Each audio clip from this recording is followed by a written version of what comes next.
สบายดีวันนี้เราจะมาสอนวิธีซอกแคกเนาะหรือคีย์เวิร์ดจะมีด้วยกัน4ขั้นตอนนี่คือขั้นตอนที่1คือเข้าเว็บโซเวิร์นี่ขั้นตอนที่2ค้นหาคำที่ต้องการเลือกคำพันอิฐหรือคำที่เกี่ยวข้องกับวิดีโอของเรานั่นเองขั้นตอนที่3ใส่คำที่เลือกในบนรางแท็กนี่ขั้นตอนสุดท้ายสามารถใส่ได้หลายคำหรือหลายภาษาที่เราต้องการนี่คือเข้า YouTube Store แล้วจะพิมพ์อยู่ในน้องว่างๆคือพิมพ์คำว่าลาว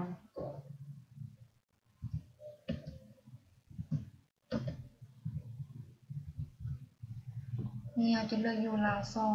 เครื่องสุดเลยลาวซ่องเป็นที่นิยมกันหลายที่ใช้ในวิดีโอของเราโดยที่เราก็จะ copy เอาเนาะแล้วก็จะมาวางอยู่ที่ YouTube ของเราที่ต้องการใช้